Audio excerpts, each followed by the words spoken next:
Before it became the long-range fighter that American aces swore by, the P-38 Lightning had a reputation inside the U.S. Army Air Forces that almost got it shut down. The aircraft could trap its own pilot in a dive. Early trials showed the same pattern. Push the Lightning fast enough downhill and the airflow changed in a way nobody had seen before. The tail shook, the nose pitched down harder, and the controls stopped responding. Test pilots like Signe Gilkey experienced it firsthand. Some barely leveled out. Others bailed out. A few didn't make it. At Wright Field, officers started to ask the obvious question: why keep producing a fighter that could kill its own pilots before it ever met an enemy? That was the reality facing the Lightning before the U.S. entered the war. It wasn't a legend yet. It wasn't a Pacific workhorse. It was a problem aircraft, one that might be more dangerous to Americans than to anyone else. And the situation was even stranger when you look at where this thing came from in the first place.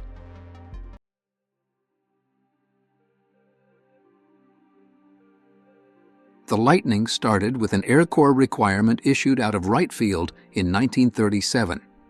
The spec asked for a fighter that climbed faster, flew farther, and hit harder than anything the U.S. had ever built. Most companies responded with cautious, familiar designs. Lockheed didn't. At the Burbank plant, Hall Hibbard and a young Clarence Kelly Johnson pushed a concept that looked nothing like a standard fighter. 2 engines, a twin boom tail, all the guns in the nose. It wasn't a stunt. Johnson's calculations showed that the only way to meet the Air Corps' climb and speed numbers was to spread the engines out and shrink the fuselage. On January 27, 1939, the prototype flew. It was fast. Fast enough that the Army immediately saw potential in it.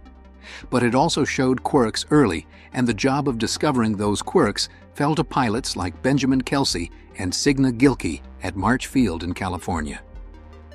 These early flights made 2 things clear. The P-38 could outperform anything America had in the air, and it behaved in ways that suggested the design had edges no one fully understood yet. Even so, the Army ordered it. Only 69 Lightnings were in service when the U.S. entered World War II, but the program kept moving. The Air Corps wanted altitude and range, and the Lightning promised both. But inside those early test logs were the first hints of the aerodynamic trap that would soon push some officers to argue that the entire program should be halted.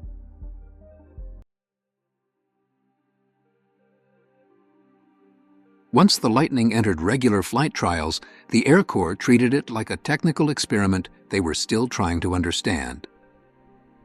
Pilots at March Field, including Ben Kelsey and Signe Gilkey, put hours on the YP-38 prototypes, pushing altitude, speed, and handling to figure out what this new layout could actually do. Some flights looked good. The aircraft climbed faster than anything else in American service and held speed well at altitude.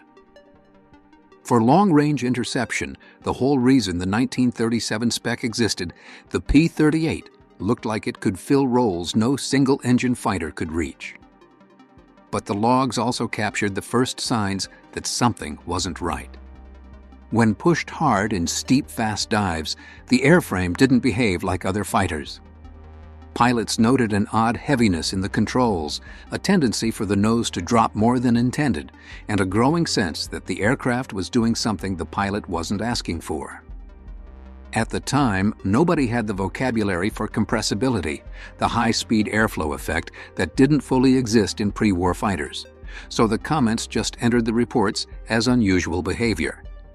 Engineers at Burbank and officers at Wright Field didn't yet treat it as a crisis.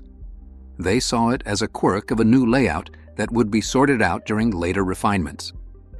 Production kept moving. The Army wanted altitude performance and range, and the Lightning still delivered those. By late 1941, the aircraft was being issued to units, despite the fact that many of its limits weren't fully understood. What the test teams didn't know was that those early comments, the nose dropping, the controls tightening up, were the early stages of the failure mode that would soon put the entire program at risk.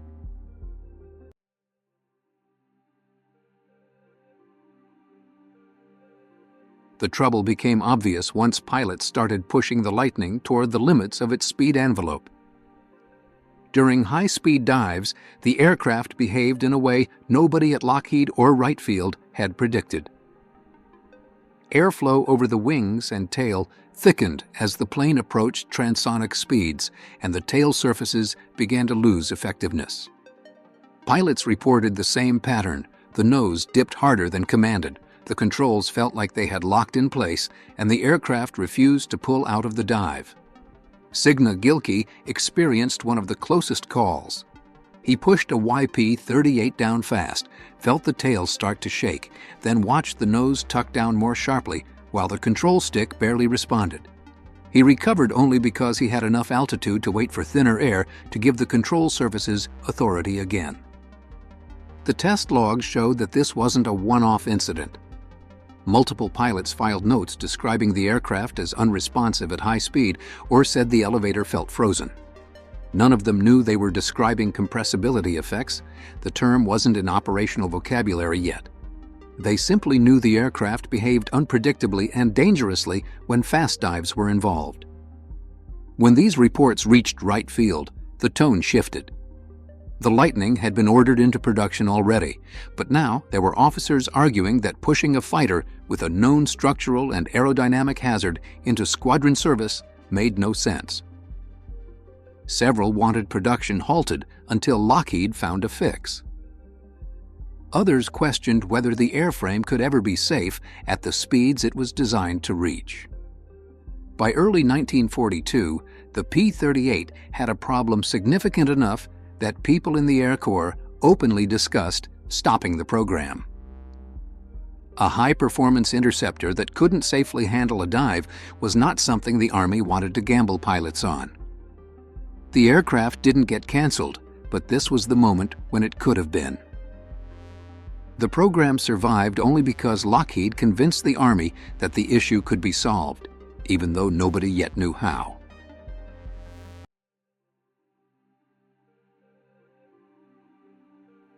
Once the dive control problem showed up repeatedly in test flights, Lockheed had to treat it as an engineering emergency. The company brought in everyone who had the background to touch high-speed aerodynamics in 1941, which wasn't many. Two people became central: Clarence Kelly Johnson, who had overseen the Lightning's design, and Irvin Culver, a young aerodynamicist whose calculations helped explain what the pilots were experiencing. They needed data, and Lockheed didn't have wind tunnels that could reach the speeds the P-38 was hitting. The Army arranged for the airframe to be studied at National Advisory Committee for Aeronautics, one of the few places in the country capable of evaluating transonic behavior. That's where the pieces clicked together. The tests showed the airflow over the P-38's wings and tail thickened and shifted position in a dive. The elevator didn't freeze because of mechanical failure.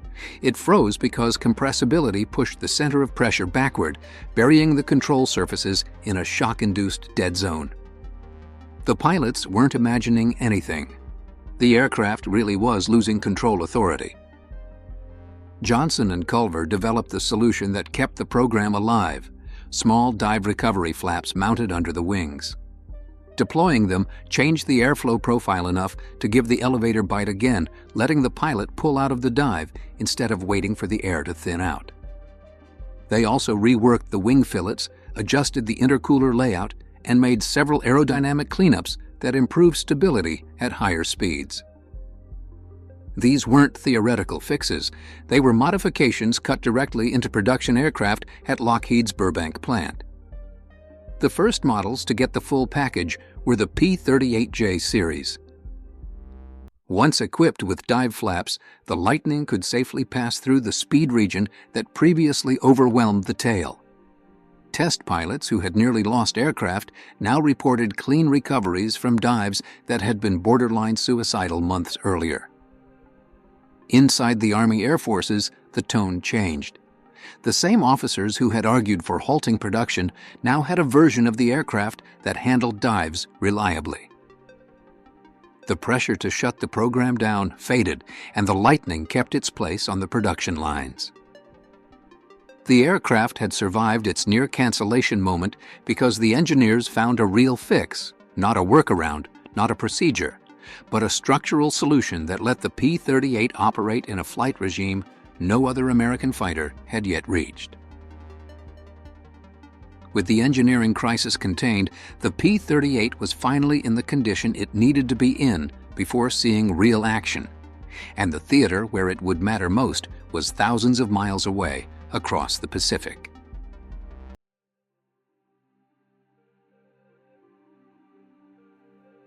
When the improved Lightnings reached the Pacific, the aircraft finally found a theater that matched its design strengths.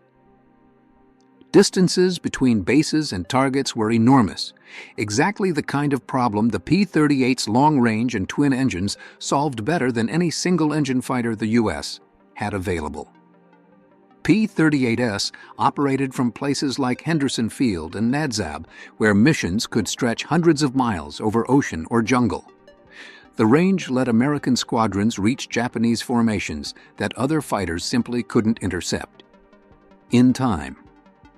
Pilots who flew the Lightning in the Pacific turned it into a weapon the Army depended on. Richard Bong, Thomas Maguire, and Charles McDonald, all high-scoring American aces, flew P-38s because the aircraft gave them speed, dive authority, and enough endurance to stay in the fight without rushing home for fuel.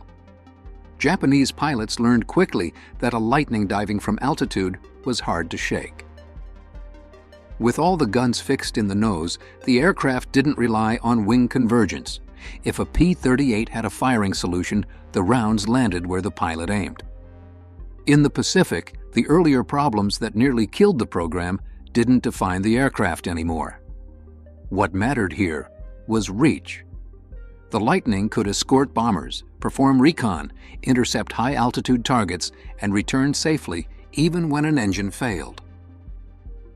Squadrons valued the aircraft because losing an engine over the ocean didn't automatically mean losing the pilot. This was the theater that turned the P-38 into a frontline fighter, and it's where the decision not to cancel it finally paid off.